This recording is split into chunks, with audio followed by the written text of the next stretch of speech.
Hi mga kaibon! Welcome back po sa channel natin, Ibon TV pa. Sa mga hindi pa po wala nakasubscribe dyan, ano pang hinihintay nyo? Subscribe na po kayo at syempre pakihit na rin po yung notification bell para updated po kayo sa mga bagong videos na ina-upload natin every week. At syempre para updated po kayo sa kaganapan sa mundo ng pag-iibon.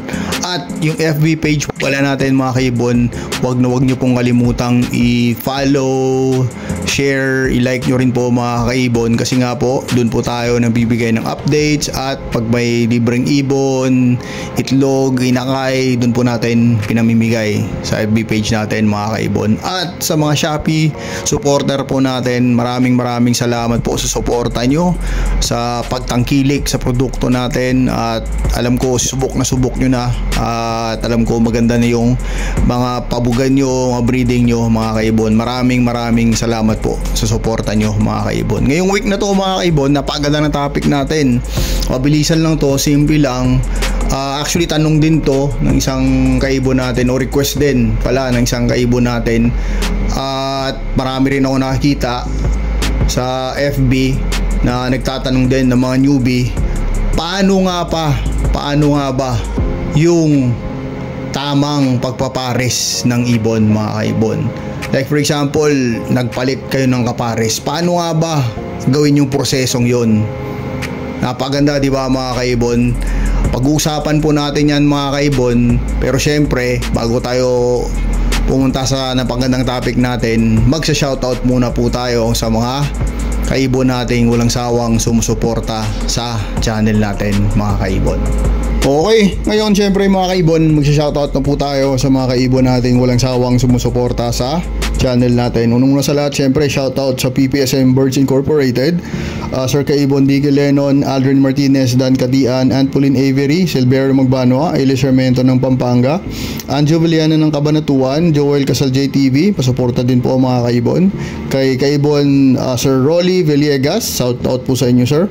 Elmer Sinidosa ng Binangonan Rizal, June Ramos ng Bukawi, Junjun Natada, Giselle Kairlang, JPC Mini Avery ng Paniki Tarlac, D. Lerona Mini Avery ng Makati, kay Jeng and Betty Lopez ng Tondo, Manila, Family Esperagera, kay Jonathan Doqueza,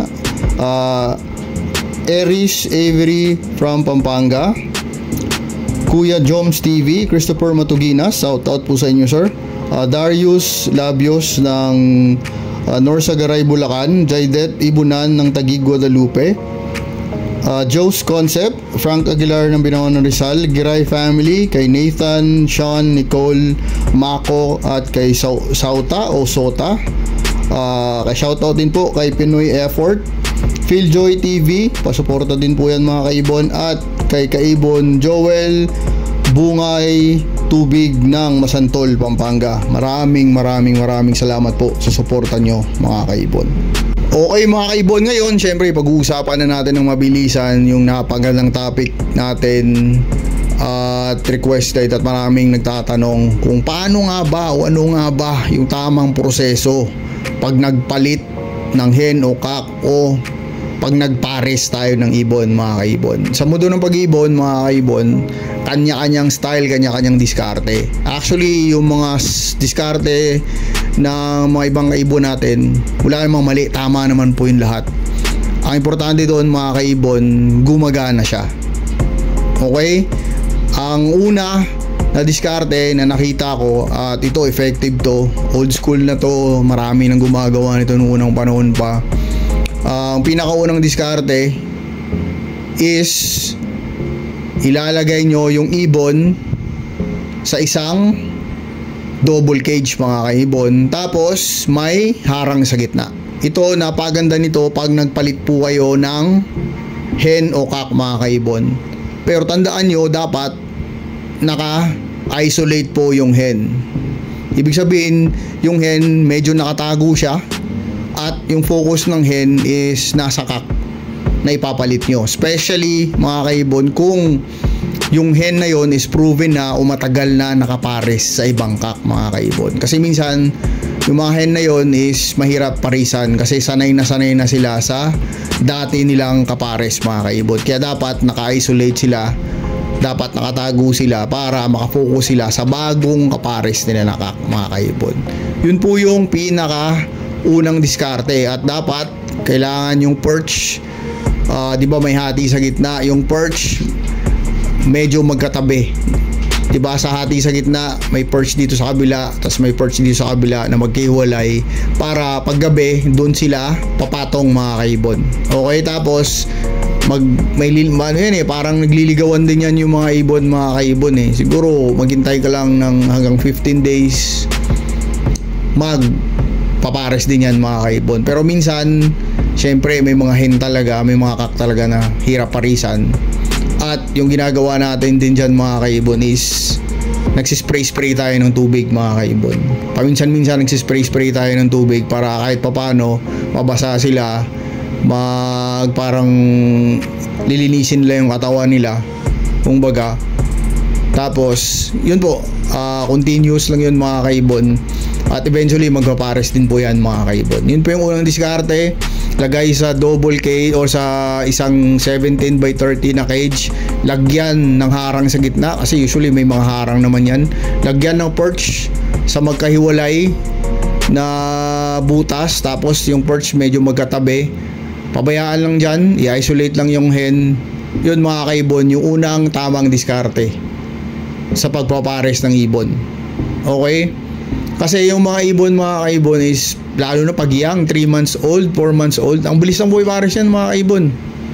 Ito po yung ginagawa natin sa ibunan natin, ginagawa ko personally sa ibunan ko, yung pangalawang diskarte na to. Kasi pag ang ibon young pa, 3 months, sabi ko kanina 3 months, 4 months, 5 months, hindi pa nagpares sa iba, napakadali lang ipares mga kaibon. Ang ginagawa natin personally, ito gumagana sa akin to mga kaibon. Nilalagay ko agad sa pairing cage mga kaibon. Ang pairing cage natin dito mga kaibon is ganun din, 17 by 30 din po mga kaibon. Pag nilagay ko po dyan yung ibon na yan, lalo na pag mga young mga kaibon, ang bilis lang po pumares yan mga kaibon. Magbilang ka lang na siguro matagal na 15 days magpapares na yan kasi young sila. Pero sa unang example natin, magpapalit ka ng hen o kak. Ito ginagawa ko pa rin to mga kaibon. Pero ang downside lang nito sa ginagawa ko is medyo matagal-tagal sila pumares. Pero depende kasi medyo minsan pagkalagay ko pumapares din agad eh. Minsan matagal din talaga mga kaibon. At isa pang downside nito sa pangalawang diskarte natin mga kaibon is pag matapang ang hen o kak, kaagatin talaga minsan mga kaibon eh. Parang hahabulin, ganyan mga kaibon. Pero ang kagandahan naman sa gagawin natin o sa pangalawang diskarte natin mga kaibon is pag young pa yung mga ibon. Sabi ko nga 3, 4, 5 months, mabilis pa po pumares yan. Saglit lang po magpares yan mga kaibon pag mga bata pa yung ibon. Okay, hanggang tumanda na sila mga kaibon sa 17 by 30.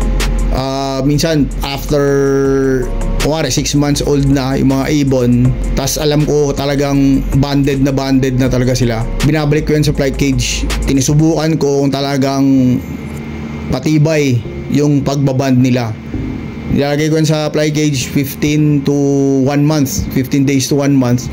Pagkatapos niyan, yun, pwede ko nang silang isalang kasi napatunayan ko na talagang banded na sila mga kaibon at nakondisyon na sila bago natin isalang ang mga ibon natin mga kaibon. Yun yung unang diskarte at pangalawang diskarte natin mga kaibon. May nakita tayo pangatlong diskarte mga kaibon sa pagpapares naman. Ito nakita lang natin sa iba pero hindi pa natin na-try personally kasi yung dalawang diskarte na sinabi ko noon, na-try na natin yun eh, yung una at pangalawa, subok na natin yun. Pero yung usual na ginagamit ko yung pangalawang diskarte. Pero pagka matanda, yun yung unang diskarte, yung ginagawa ko mga kaibon. Subok na natin yun. Pero itong pangatlong diskarte na nakita natin, hindi pa natin nasubukan to mga kaibon. Ewan ko sa iba kung nasubukan nyo na. Comment down below po mga kaibon kung nasubukan nyo na yung pangatlong diskarte. Pangatlong diskarte ito mga kaibon, nakalagay lang po yung dalawang ibon siguro I'm sure matured na yung mga ibon na to. Kasi pag mga young na ilalagay mo sa mga maliliit na cage, kasi nilalagay lang sa 7x10 na cage eh. Yung carrier, alam niyo po yon, yung 17x10 yung size ng carrier, nilalagay lang po doon yung ibon. Kasi kung young yung ibon, like 3 to 4 or 5 months ganun, parang naawa ako sa ibon sa ganung sitwasyon mga kaibon. Kasi ang tagal ng maturity, hindi makaka-practice yung mga ibon sa paglilipad. Kasi maganda talaga sa flight cage, mabilis yung maturity, tapos nakakalipad sila. Parang nakakaawa yung ibon pag doon lang nakalagay mga kaibon. Pero sa iba, ito yung diskarte nila mga kaibon. At sa kanila, gumagana siguro, kaya patuloy nilang ginagawa. Yung nga sinasabi ko mga kaibon, yung pangatlong diskarte, nilalagay lang nila sa 17x10, dalawang 7x10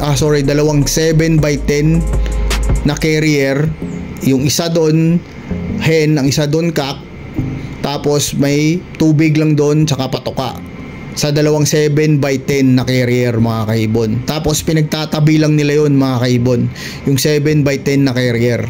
Tapos eventually pag nakita nila na medyo nagkakasundo na, kasi mapapansin mo rin yun mga kaibon eh, yung mga ibon doon medyo yung mga tuka nila gusto nilang pasubukan yung kabila o gusto na nilang dumikit sa kabila mga kaibon. Eventually nililipat nila yung hen or cock kahit saan sa dalawa, nililipat nila sa isang 7x10 na carrier o nililipat nila sa kabila mga kaibon para mag-band na talaga sila mga kaibon. Pero sa atin mga kaibon, hindi natin ginagawa yun kasi naawa tayo sa ibon kasi napakaliit nun eh, 7x10 na carrier lang. Tapos dun mo sila pagpaparisin, tapos may patuka pa doon, tapos may tubig pa doon. Parang nakakaawa po yung ibon for me mga kaibon ha. Pero alam ko sa iba na ginagamit yung technique na yan mga kaibon, diskarte nila yun mga kaibon. Kung gumagana sa kanila mga kaibon, malamang gagana din sa atin, gagana din sa halos karamihan na mag-iibon. Pero yung technique na yan hindi ko personally gagamitin kasi gaya nga ng sinabi ko, naawa ako sa ibon. Okay? Yun po yung tatlong technique mga kaibon na gagawin natin. At kung mayroon pa kayong technique na naisipan mga kaibon, comment down below mga kaibon. Sana nag-enjoy kayo sa munting topic natin ngayon. God bless po sa mga minamahal nyo sa buhay, sa lahat ng mag-iibon. See you next time po mga kaibon. Ibon pa. Maraming salamat.